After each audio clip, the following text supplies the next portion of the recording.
Bonjour à tous, alors le tuto d'aujourd'hui va concerner le Merco. J'ai un problème d'essuie-glace. Donc les essuie-glaces ne se déclenchent plus du tout. Alors je ne sais pas si c'est le commodo, si c'est le moteur, je sais pas, voilà, pour l'instant j'en sais rien du tout. En tout cas, ça ne se déclenche pas, ça c'est sûr.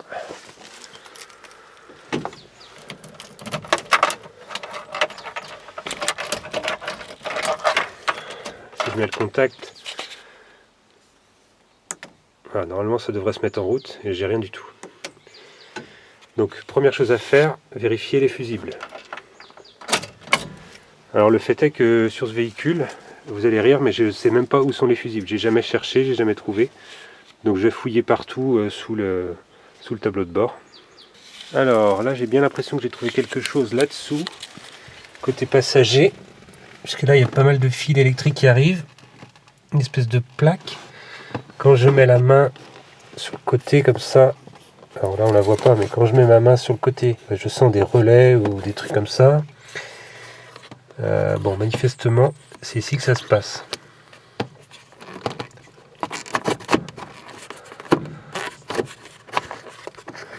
C'est assez bizarre. Ah, ça y est. Oh, d'accord. Ah, c'est une installation de 1979. Hein. C'est des vieux fusibles. On dirait qu'il y a des trucs en alu on a chanté des fusibles. Oh là là. Bon, je vais aller chercher mon multimètre pour vérifier tout ça. Alors le truc est quand même génial, c'est que les instructions sont marquées en allemand.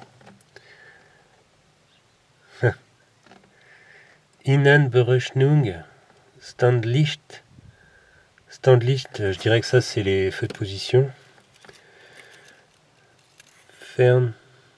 Fernlicht. Signalhorn, bon on dirait que c'est le klaxon. Hein. Blink, bon ça doit être les clignotants. Après, mon allemand est un peu loin on va dire. Et je sais pas comment on dit essuie-glace. En tout cas, cette plaque est dans un sale état. Hein. Enfin, on voit les connecteurs, ça part en miettes quoi. Alors il se trouve que dans mes stocks j'ai un peu de fusibles de ces formats-là. C'est pas un format très courant. Ça c'est quoi ça? On dirait que c'est du 16 ampères. Et ça, du 5. Bon là j'ai mesuré un peu tous les contacts. Des fois je trouve 5 ohms, des fois 10 ohms, donc ça fait beaucoup. Normalement on devrait trouver 0, quelque chose. Donc je vais passer tous les contacts à ça. Un peu comme quand j'avais fait mon tuto là, sur la 206 avec les feux arrière. Et autrement en test, j'ai des fusibles comme ça. Je sais que j'en ai un peu plus en stock, mais bon déjà ça j'ai ça sous la main. Bon même si ceux-là n'ont pas l'air claqués, mais les contacts sont vraiment très moches à chaque extrémité, donc ça doit nuire aussi au bon contact. Voilà, bon je vais faire un peu ce genre de test, je vais essayer de nettoyer tout ça, mais bon, on va voir ce que ça donne. Alors j'ai trouvé de la doc sur internet, donc le schéma de câblage avec l'interrupteur, le moteur d'essuie-glace et toute la légende avec les couleurs, hein, bleu, enfin BL pour blau, bleu. Après il y a Weiss, blanc, WS donc. Et là j'ai tous les fusibles de 1 à 10 avec en fait tout en haut ventilateur, et mes essuie-glaces, c'est l'avant-dernier apparemment. Clignotant, essuie-glace, lampe témoin de pression d'huile, lampe témoin liquide de frein. Ouais. Ok, donc si mes clignotants fonctionnent, c'est que mon essuie-glace devrait fonctionner aussi. En tout cas, c'est pas la faute du fusible. Mais il me semble bien l'avoir testé. Non, je pense pas que ce soit le fusible le problème. Là, j'ai le contact qui est mis, j'ai le clignotant qui est normalement vers la droite. Je n'entends rien. J'ai enlevé mon fusible numéro 9. Donc normalement si je remets le fusible en place, je vais devoir entendre mon clignotant. J'ai remis mon fusible numéro 9 et maintenant j'entends bien mon clignotant à droite.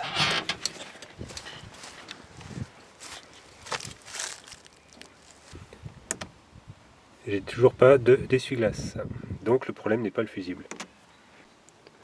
Alors ici je vois que mon interrupteur essuie-glace c'est le numéro 25. Et mon moteur d'essuie-glace... moteur de ventilateur, moteur essuie-glace c'est le numéro 9.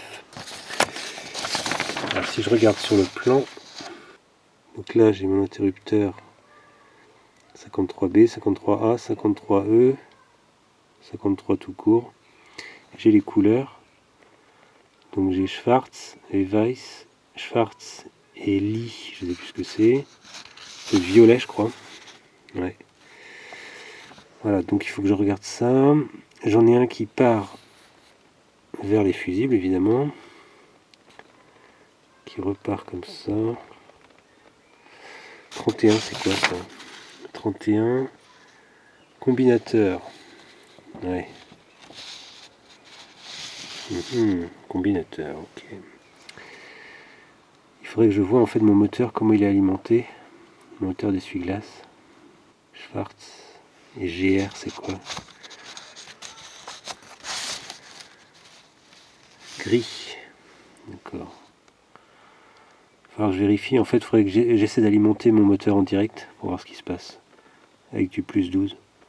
Et pour ça, il faut que je sache exactement où est sa masse, où est son plus 12. Parce qu'autrement, je peux faire des conneries. Bon, on va faire quelques tests.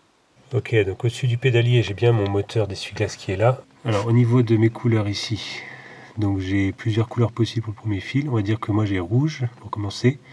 GR c'est gris. Après SW c'est Schwarz. Et BR c'est marron. C'est bien ça que j'ai. Rouge, gris, noir, marron.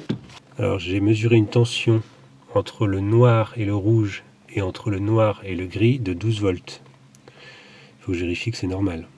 Au niveau du tableau de bord, bon, j'ai enlevé évidemment le cache ici pour pouvoir accéder au fil. Alors l'ennui c'est que c'est un combiné où il y a effectivement le lève-vitre, enfin l'essuie-glace quoi. Il y a le... Là. Et il voudrait tourner là. Les clignotants. Encore des commandes ici, je ne sais même plus ce que c'est.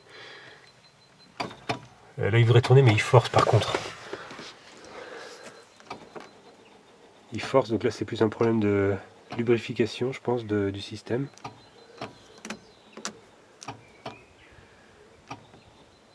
Ouais. Bon, donc il y a plusieurs problèmes. Je pense que je vais mettre du dégrippant et de l'huile pénétrante là-dedans. Mais je ne sais pas si ça va suffire. Peut-être que c'est le mécanisme interne qui doit être lubrifié. Alors le mécanisme en lui-même, on le voit derrière là, voilà. À voir l'autre côté comment ça se passe. Allez, on va mettre du dégrippant.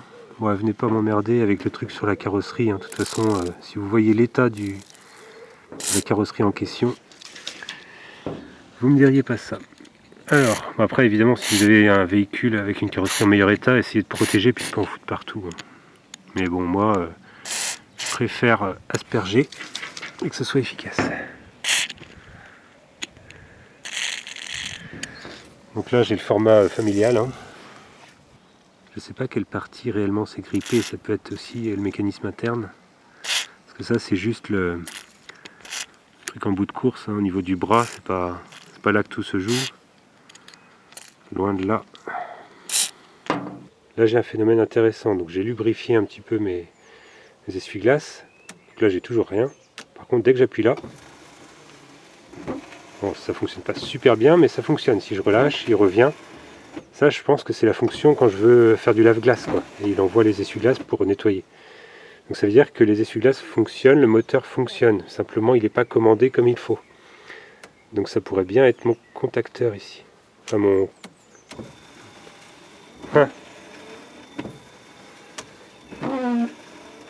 C'est l'intermittent qui marche pas. Oh, le con. J'ai jamais vérifié que ça allait plus loin. Bon, c'est bon alors. Bon.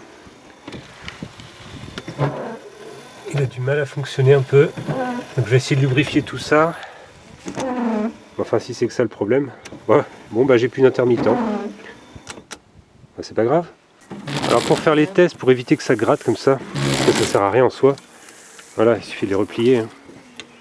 Voilà. Comme ça, je vais pouvoir lubrifier mon système pendant que ça tourne. C'est idéal. Comme ça, au moins, l'huile va se balader partout. Et là, je remarque que l'axe L'axe ici bouge, donc je pense qu'il y a un truc qui est desserré. En dessous j'ai un truc de desserré, donc là il va falloir que je resserre ça. Bon, je vais encore mettre du dégrippant, hein, puis on va voir ce que ça donne. Suite à ce que je disais tout à l'heure, donc là on est sur du 22. On resserre l'axe ici. Ça devrait être mieux. Alors j'avais remarqué aussi un autre problème, c'est qu'à un moment donné j'avais un essuie-glace qui était comme ça et l'autre qui était comme ça. Bon là ici ça se joue là. Il faut desserrer ça, le mettre correctement. Et puis le resserrer tout simplement. Hein. C'est du 13. Qu'on le resserre comme ça. En l'empêchant de tourner, mais bon à une main c'est pas facile. On l'avait fait exprès, je l'avais bien desserré. On le resserre à fond. Et puis c'est bon. D'ailleurs, je pense que c'est pas mal.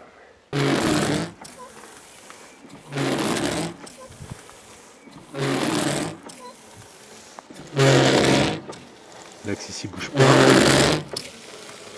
Ça bouge un peu, mais je me demande dans quelle mesure l'axe ici n'est pas tout simplement tordu. Ça c'est possible aussi. Hein. Mais bon, ça fait le boulot.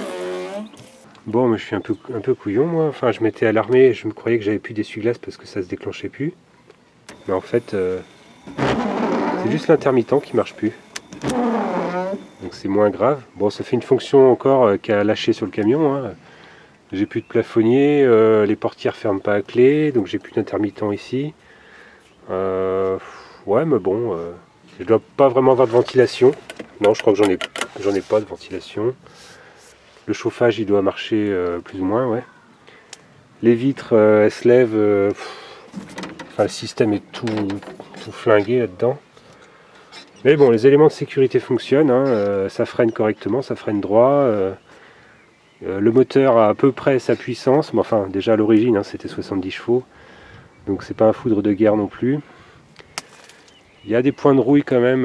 Bon, au niveau du plateau, c'est sûr, mais au niveau de la carrosserie, si on fait un tour, là j'avais passé un coup de Karcher l'autre jour dessus. Là, on voit qu'il y a les couches de peinture d'en dessous, ou de l'après, ou je sais pas quoi, qui sont là. Bon, il prend cher hein, avec le temps. En plus, moi je le garde sous les arbres parce que j'ai pas la place tellement ailleurs. Pour bien faire, il faudrait tout décaper, tout ressouder, etc. etc. Mais bon, c'est un vieux camion. Hein. C'est un vieux camion de 79, c'est un utilitaire. Voilà. Ces trucs-là, ils sont faits pour travailler, ils sont pas tellement faits pour être bichonnés. On voit qu'il ne l'est pas. Mais bon, il tient le coup. Tant qu'il tient le coup, moi je maintiens en vie. Hein. Tant que c'est des petites réparations, tant que c'est des conneries comme ça, ça vaut le coup. Bon là il faudra que je pense à remettre les bons fusibles quand même, parce que là j'avais mis mes trucs en test à la place de ce que les mecs avaient mis à la place. Alors c'est-à-dire des fusibles claqués et de l'alu. Alors surtout faites jamais ça. Hein. Ça c'est vraiment n'importe quoi. Il n'y a aucune protection quoi. Donc il faudra que je retrouve dans la doc, je sais pas si je retrouverai les valeurs des fusibles en ampères, ce que je suis censé mettre. Au pire je mettrai du 16 ampères, ce sera toujours mieux que de l'alu comme c'était là. Mais bon. Là il faut que j'en remette, un ici. D'ailleurs ouais, sinon je sais pas quelle fonction j'ai perdu. 1, 2, 3, 4, 5, 6. Si je le fais pas, j'ai perdu le feu de stationnement droit, le feu arrière droit. Ouais, c'est pas cool. Bon, il faut vraiment le remettre. Bon bah écoutez, je vais vous laisser pour aujourd'hui. Allez, à bientôt. Salut.